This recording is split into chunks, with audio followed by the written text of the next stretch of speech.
Okay, let's load some other spatial data. Here we are.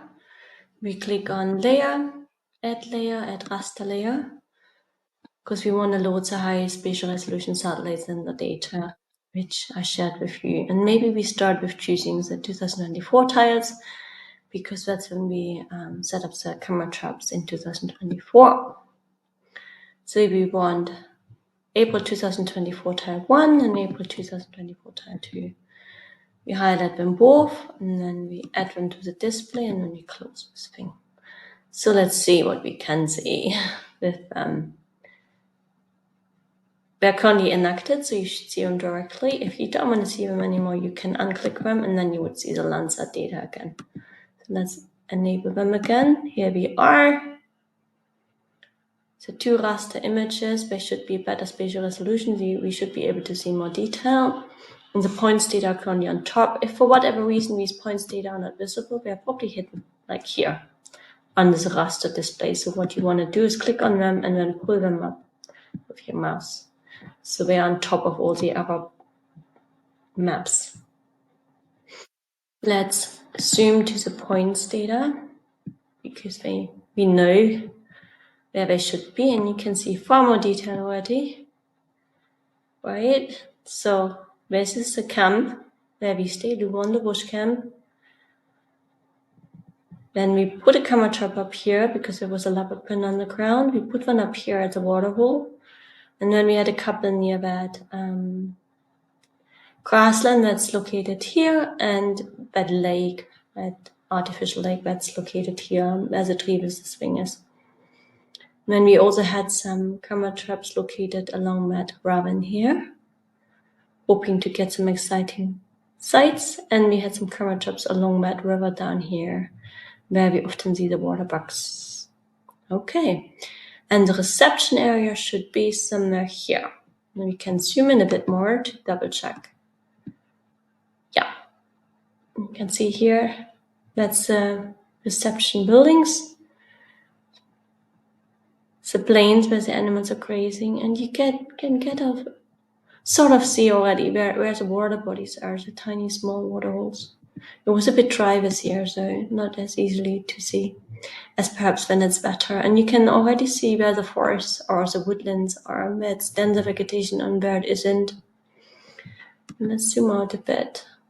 See, this is how you explore the satellites and the data. You can click, of course, on any of those. Yeah, it's tile 2 that you want to click on, double click, and you want to go to symbology and maybe say, okay, I want a different display. So you might want to change this one to band 4, 3, band 2, white, red, band 4, green, band 3, blue, band 2, and then apply that, and then click OK. And as I said before, dense vegetation in red, dark red, less dense in lighter red, and the rest in different colors, soil often like light brownish. So for me and for most people, that kind of display works really well to indicate where vegetation is super dense and where it isn't. And then we can have a look again. This is where the bush camp is and the water overflow. And this is where the reception area is. And then the ravine, you can see this, there's a woodland encroachment, perhaps, I don't know, is happening quite a bit. So lots of shrubby vegetation. Okay. Then what you could do, if you really wanted to, is analyze these maps. You could create land cover maps. This can be done automated. You don't have to do it by hand, just delineating things on the map. You can load raster layers from previous years to compare whether the vegetation density changed at all over the years.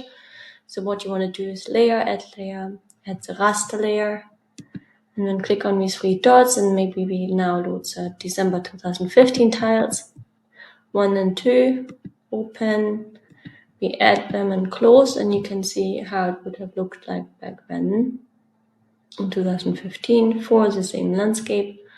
So remember that if you click like this, it will be removed from that display.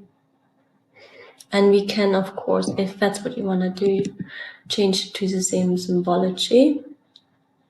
So here it said, this is display, it chooses automatically.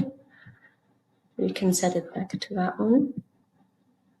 That's for 2024, and that's how it would have looked like in 2015.